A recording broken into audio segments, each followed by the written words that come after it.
mi punto de vista, elecciones 2023 está casi, perdido. Casi cancelado. Ya estamos conectados, ¿no, señora Magariño? Con Fernando Tuesta Soldevilla, especialista, politólogo y jefe de la OMP y especialista en temas electorales. Fernando, muy buenos días. ¿Qué tal? Buenos días, Nicolás. ¿En qué punto estamos, Fernando? Exactamente. O sea, ¿va a haber adelanto de elecciones? ¿No va a haber? ¿Qué posibilidades reales tenemos? En términos prácticos incluso, ¿no? A ver, en términos prácticos, sí se puede hacer elecciones incluso este año, en términos logísticos, administrativos, eso es posible. En términos políticos estamos en un punto muerto. Puede que no exista adelanto de elecciones por una razón muy sencilla, porque lo que tenemos son políticos que no adhieren de alguna manera a organizaciones de manera más consistente.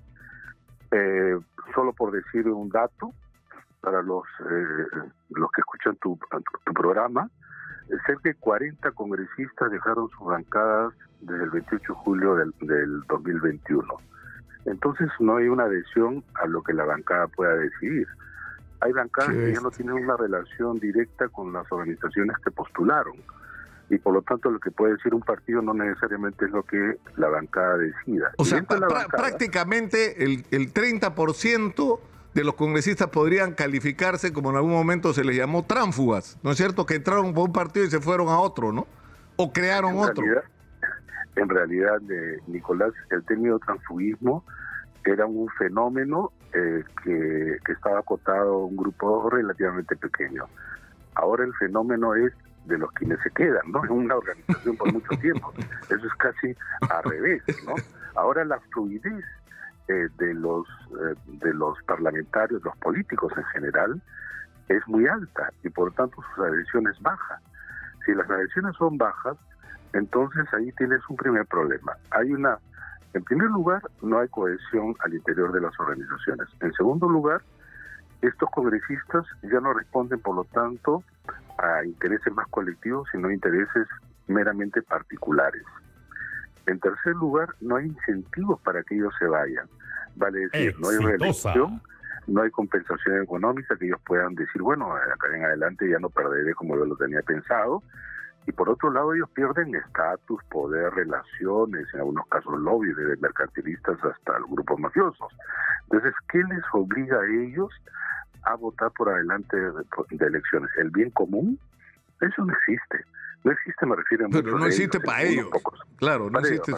Para ellos no existe. Claro, pero podemos detenernos acá un momento. Cuando hubo el adelanto de elecciones al final del gobierno de Fujimori, uno de los acuerdos que se tomó fue compensar económicamente a los congresistas. Sí, ¿No es verdad? Eso ocurrió. Sí, pero o sea, el lucro cesante se le dio. O sea, ahora te puede parecer indignante, pero era salida práctica, digamos, para sacárnoslo de encima, ¿no? Además, ese congreso duró exactamente un año, ¿eh? Entre lo que juramentaron y dejaron el cargo fue un año. Hubo una compensación que, claro, no fue un asunto de noticia pública, pero por otro lado también es cierto que la diferencia es que tenía que haber elecciones sí o sí porque ya estaban convocadas y porque el presidente se había fugado. Y por lo tanto, por la propia Constitución, el presidente del Congreso, en aquel entonces era Valentín Paniagua, no podía quedarse, digamos, hasta cumplir el mandato. Eso había una obligación. Acá, los congresistas, en realidad, pueden decidir o no adelanto, atraso o de ninguna manera elecciones. Y entonces, ¿qué los ha obligado a discutir? A que nosotros discutamos. Por la presión externa, no debido a ellos. Se está hablando de adelanto de elecciones, recuérdalo, Nicolás, desde el gobierno de Castillo. Claro. Y Castillo decía que no iba a renunciar, y los congresistas se hacían de costado diciendo que el problema es el presidente. Hoy día están exactamente lo mismo. Salvo contados congresistas de diversas bancadas, pero muy pocos, en realidad no quieren que exista adelanto de elecciones. Lo que pasa es que Renovación Popular y congresista Montoya es quizá los más sinceros, que dicen que ellos se van a quedar sin ningún problema y que es inconstitucional, y lo dicen abiertamente. Los otros No lo dicen así, pero plantean tales condiciones que hacen inviable llegar a 87 votos para reformar la Constitución en relación a las disposiciones transitorias. Por lo tanto, en mi punto de vista, elecciones 2023 está casi, perdido. Casi cancelado. ¿Y por qué digo casi? Porque la otra posibilidad es la renuncia de la presidenta Dina Boluarte. Si eso es así, se debe convocar de manera inmediata y hay tiempo todavía, sacrificando ciertamente algunas cosas, pero a otras que son, digamos, de un objetivo mayor, que es que las elecciones, Nicolás, en todo el mundo, elecciones me refiero bien organizadas y con todos los derechos, constituyen el canal institucional para salir de la crisis. Esto resuelve los problemas del país de ninguna manera, pero se sale de la crisis porque siempre hay una oportunidad y está en nosotros, reconstruir los órganos representativos. En todas partes es así. En los países de sistemas parlamentarios, el adelanto de elecciones está asociado a un tema de crisis. Acá se rasgan las vestiduras, ¿no? Acá se rasgan las vestiduras, pero sin embargo tenemos una cantidad enorme de mecanismos parlamentarios que no tienen otros países, la disolución del Congreso, el propio Consejo de Ministros, la figura de la censura de gabinete, son mecanismos parlamentarios. Pero en los mecanismos parlamentarios también existe el adelanto de elecciones para solucionar la crisis. Desde el punto de vista, entonces, no hay incentivos para ellos para que se vayan. Ellos sienten que pierden todo. Por el lado del gobierno, si la presidenta Dina Boluarte el 7 de diciembre, en el momento que juramenta, dice: nosotros nos vamos a constituir en un gobierno de transición y nuestro objetivo casi único es allanar el camino para elecciones limpias, transparentes, ese es mi encargo, y entrego al gobierno, al Parlamento de la República, este paquete de medidas, esto se allanaba. La presidenta, sin embargo, consideró que su ubicación no era de presidenta de un gobierno de transición, sino ella misma lo planteó como un gobierno que complementaba el mandato hasta el 2026. Y el Congreso se dio, obviamente, en la misma sintonía. ¿Cuándo ella cambia? En el momento en que hay convulsión social, porque lo que abrió la renuncia de Castillo es un boquete en donde se ha desbordado todo, ¿no? Indudablemente de manera violenta y con los costos lamentables de cerca de 50 peruanos muertos. Ahora, estamos en el punto en que terminó la legislatura sin aprobar el adelanto de elecciones. Pero para adelantar las elecciones para el 2023 necesitas 2 legislaturas. O sea, en realidad, la posibilidad es que desde el Congreso se pueda lograr un adelanto de elecciones, prácticamente está cerrado. Lo único que quedaría, como tú dices, es la renuncia de Dina Boluarte, que obliga al Congreso a convocar elecciones inmediatas. No obliga al Congreso no convoca. Lo que pasa es que ante su renuncia, el presidente del Congreso asume la presidencia de la República y inmediatamente el presidente convoca elecciones. ¡Exitosa! No es el Congreso, es el presidente de la República que ante la situación, por sucesión constitucional que le corresponde, convoca elecciones. Y de manera inmediata, no después vamos a ver si es abril del 24, no, inmediato no es 23, inmediato nunca va a ser el 24, estamos en febrero del 23. ¿Eso es posible logística, administrativamente? Sí, con algunos costos, sí, pero repito, esa es la salida de la crisis. Cuando la Constitución te dice entonces que asume el presidente del Congreso como presidente y convoca, está justamente utilizando la figura constitucional para salir de la crisis. Mientras eso no suceda, esto está en manos del Congreso, que tiene que, como ya sabemos, se lo he repetido muchas veces, incorporar una disposición transitoria. Se ha cancelado el viernes ya la legislatura que debió terminar el 15 de diciembre con varias prórrogas, cuyo propósito era básicamente adelanto de elecciones. Y se han tomado más de 2 meses los congresistas para decidir nada. Y lo peor de todo, porque no solamente está en una realidad paralela, sino tremendamente desconectados, ya casi sin pudor, que entra a una semana de representación. O sea, una situación de crisis de esa naturaleza. Y es la segunda semana de representación en estos 2 meses y un poco más desde la renuncia, desde la asunción de este gobierno y obviamente desde el intento fallido del golpe de Estado de Pedro Castillo. Más de 2 meses, como tú dices, una segunda semana de representación. ¿Y sabes por qué? ¿Y por qué lo hacen, te digo, sin pudor?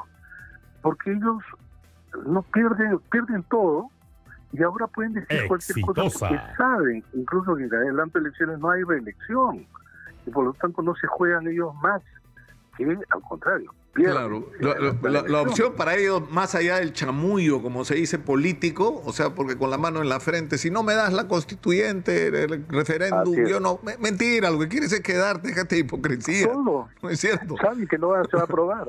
Mira, además hay un tema que hay que agregar.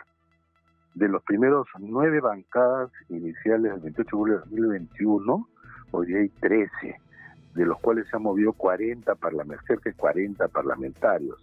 Negociar entre todos es muy difícil. Fernando, te voy a pedir un favor. Te voy a pedir un favor. Sí. Tenemos que ir a la pausa porque hay una serie de interrogantes que yo creo que son importantes de resolver. Es decir, estamos claros que este mes está en manos de la presidenta la posibilidad de que las elecciones se hagan en el 2023, pero serían elecciones solo para presidente, como dicen algunos, porque la Constitución dice elecciones, pero no precisa qué. Y en segundo lugar, ¿sería para completar el mandato o sería por 5 años? Por favor, regresemos con las respuestas a estas interrogantes, si fueras tan amable. Fernando Tueste está con nosotros, con él volvemos. Estamos conectados con el especialista en temas electorales y es jefe de la OMPE, Fernando Tuesta Soldevilla.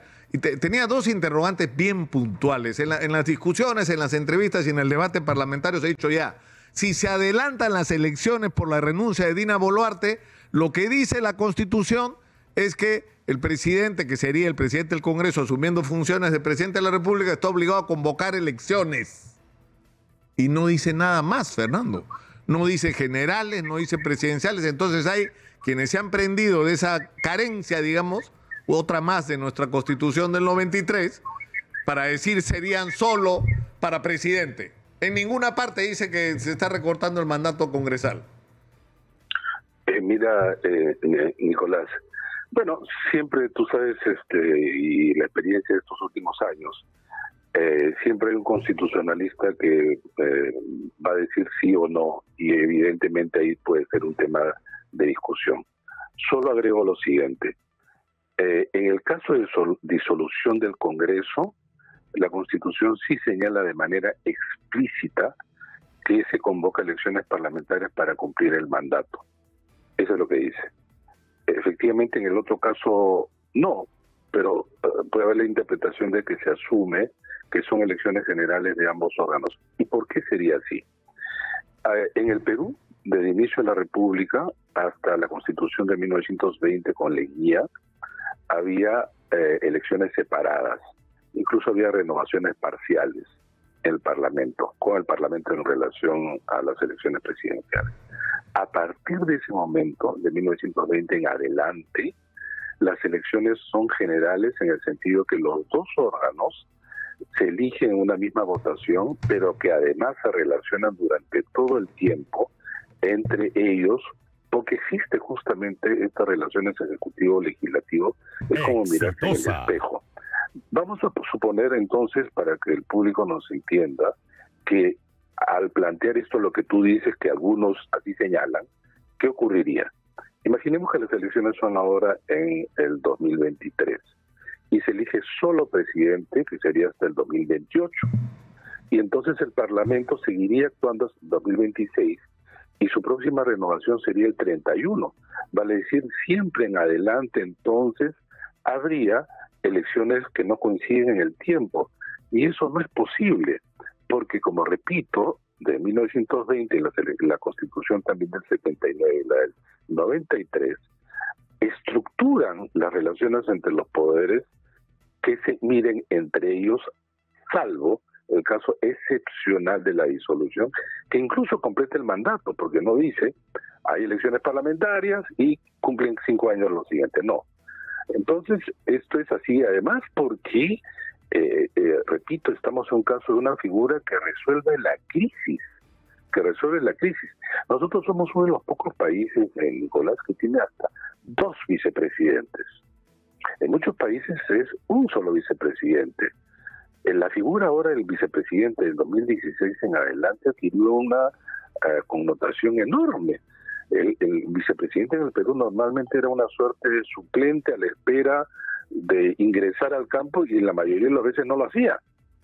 Es por eso que incluso no tenía despacho, no tenía funciones, pero resulta que en 2016 la figura del vicepresidente adquirió una enorme significación.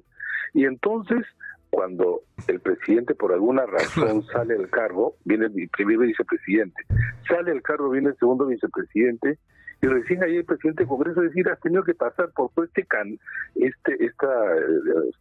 del 2016 en realidad tú entras de vicepresidente en el Perú y tienes que empezar a hacer calentamiento y estar listo. Eso, exactamente. ¿Tú crees que Dina Boluarte no pensaba que ella iba a asumir el cargo tarde o temprano? Pues yo estoy seguro que sí, como lo pensó Vizcarra en relación a PPK. Ahora, la otra pregunta es, o sea, tú dices, porque digamos, el argumento de quienes lo que dicen es que si el presidente es vacado, el presidente renuncia y se crea esta crisis, es una crisis del mandato presidencial y la Constitución establece un mecanismo para reemplazar al presidente. Ahora, la verdad es que una vez más la Constitución es ambigua, no es explícita, no está completa, ¿no es cierto?, en sus formulaciones. Sí, ahora sí, tú dices, no está completa en muchas cosas, ¿ah? Claro, por ejemplo, ahora, pero la otra, pero la otra pregunta es, si se adelanta las elecciones, ¿sería un mandato hasta el 2026 o sería por 5 años? En principio por 5 años, si hay elecciones generales, es por 5 años. En ningún caso es para completar mandato, salvo que el propio Congreso modifique la Constitución y en una transitoria diga que en esta oportunidad es para hasta el 2026. Eso lo podría hacer. En realidad, Nicolás, las constituciones, si bien tienen una cierta garantía de no modificarse, digamos, con facilidad, tampoco están escritas sobre piedra. O sea, las constituciones no pueden estar por encima de una realidad que requiere salidas políticas. Todo lo que estamos discutiendo, claro, todo se puede hacer, o sea, digamos todo se puede hacer si es que hay voluntad política, que es lo que no hay. Lo que no hay. Ahora, también es cierto que si miramos por un momento, ¿no? El camino que hay que recorrer es complicado, porque es un camino donde hay que reconstruir, donde sea posible reconstruir los partidos y generar nuevas agrupaciones políticas. Y el tiempo es muy corto para eso. Ahora, el problema es que, mirado desde esa perspectiva, lo ideal sería tener más tiempo. El problema es que tiene 50 muertos en el medio. O sea, ese es el problema. Yo creo que si no tuviera 50 muertos en el medio, la discusión de los tiempos sería otra. Pero ¿cómo haces para convencer a los puneños de que se olviden por un rato que murieron 17 personas que yo insisto no debieron morir? Pero en fin, eso es tema aparte, ¿no? Y en ninguna parte. El tema, tú bien lo has dicho, Nicolás, antes del intento fallido de golpe de Pedro Castillo, hemos hablado de adelanto de elecciones mucho tiempo. Y allí se decía, la condición es que existan reformas, porque con las mismas reglas y el mismo repertorio, no tiene por qué salir algo tanto distinto, ¿no? Pero ahí había un cierto tiempo que tú podías manejarse.